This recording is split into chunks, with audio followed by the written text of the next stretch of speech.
Azuro au royaume des dragons. Une histoire de Laurent et Olivier Souillet, illustrée par Jérémy Fleury. Cet après-midi-là, alors qu'il avait transformé la grande échelle en toboggan, Azuro vit sa maman arriver. « Bonjour maman, tu vas bien ?»« Bien mon Azuro, très bien. Suis-moi. »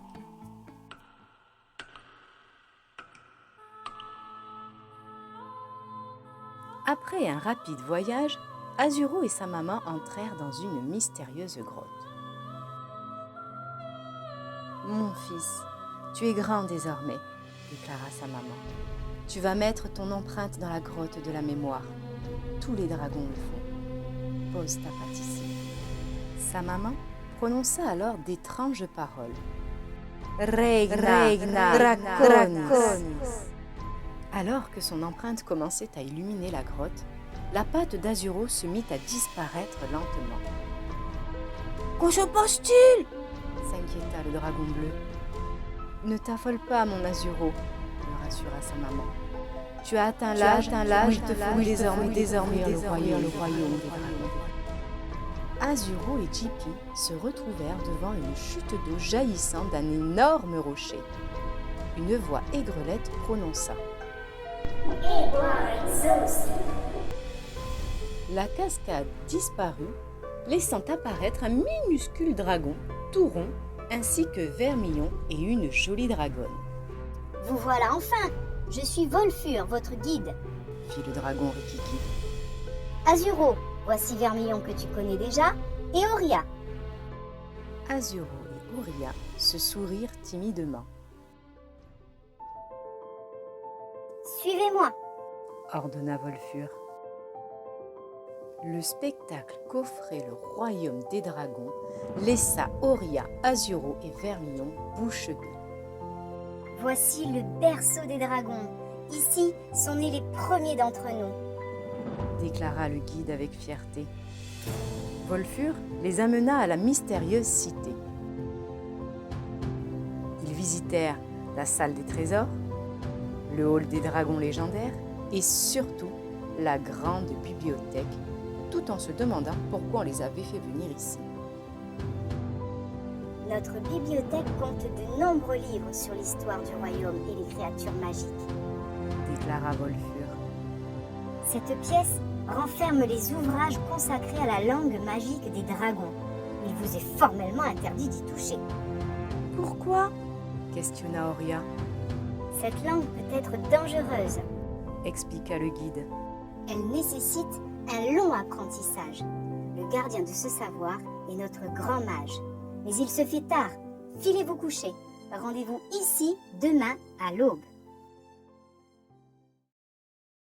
Le lendemain, devant la grande bibliothèque, les 3 dragonneaux furent impressionnés quand ils virent le grand mage, celui du tableau, arriver. « Vous devez vous demander ce que vous faites ici, » dit-il. « Notre roi a entendu parler de vos exploits. Il vous a choisi pour créer une brigade qui portera secours aux dragons et à toutes les créatures en danger. » Les 3 dragonneaux se regardèrent avec étonnement. « Mais pour cela, vous devez apprendre à les connaître et à maîtriser la langue magique des dragons, » conclut le grand mage. Les jours s'enchaînèrent. Tandis qu'Auria brillait par sa vivacité, Azuro et Vermillon obtenaient des résultats plutôt médiocres. Décidément, les bulles, c'est ton rayon. Se moqua Vermillon lorsqu'Azuro se trompa dans une formule. Mais le dragon rouge fut bien embêté quand il se trompa à son tour. « Tu te prends pour une pieuvre ?» se moqua gentiment Auria en faisant un clin d'œil à Azuro. L'étude des créatures se révélait tout aussi compliquée pour Vermillon et Azuro. « Vermillon, au lieu de guérir ce camouli, tu l'as couvert de pustules vertes. » constata avec dépit le grand mage. « Prends ton manuel des créatures et apprends-le par cœur. » Un soir, alors qu'ils étaient allongés dans leur chambre, Vermillon murmura à Azuro. « Je sais comment on peut s'améliorer en langue magique. » « Comment ?» demanda Azuro. Laissons-nous discrètement dans la grande bibliothèque et profitons-en pour étudier. Rétorqua avec malice le dragon. Ouais, nous ne pouvons pas faire ça, c'est interdit. Répondit Azuro. Moi, j'y vais. Vermillon se faufila dans la salle interdite et s'empara d'un livre. N'ouvre pas ce livre, Le supplia Azuro. tu vas nous attirer des ennuis. Il a raison, renchérit Oria qui avait vu les deux dragons quitter le dortoir.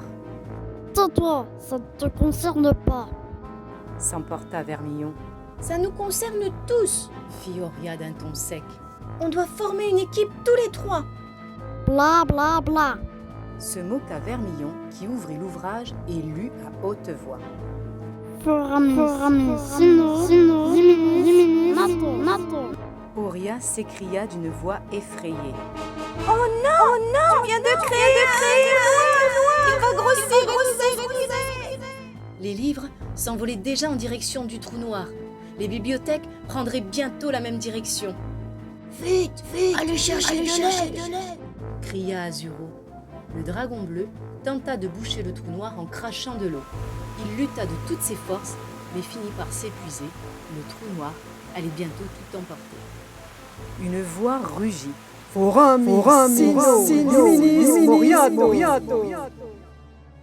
Le trou noir disparut aussi vite qu'il était apparu. Les trois dragonneaux regardèrent penaud le grand mage. Vous allez mettre fin à la brigade.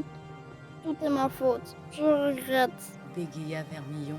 Ce que vous avez fait est grave. Je dois en parler au roi. Attendez-moi ici. Tonna le grand mage en s'éloignant. Les trois amis décidèrent de nettoyer la bibliothèque. Ils travaillèrent toute la nuit et, à l'aube, il ne restait plus aucune trace de leur mésaventure. Au petit matin, le grand mage revint. Il leur annonça solennellement. Le roi a décidé de ne pas vous punir. Tout dragon a le droit à l'erreur. Veillez à ce que cela ne se reproduise pas. Allez prendre votre petit déjeuner. Les dragons de notre brigade de secours doivent être en pleine forme. Il ajouta en souriant. Vous savez, avec une seule formule magique, j'aurais pu nettoyer la grande bibliothèque en un clin d'œil. Et voilà, une histoire de plus d'Azuro. J'espère qu'elle t'a plu. N'oublie pas de t'abonner à ma chaîne et d'activer la petite cloche de notification. Ainsi, tu seras au courant chaque fois que je publierai une histoire. À très vite sur Stella's Box.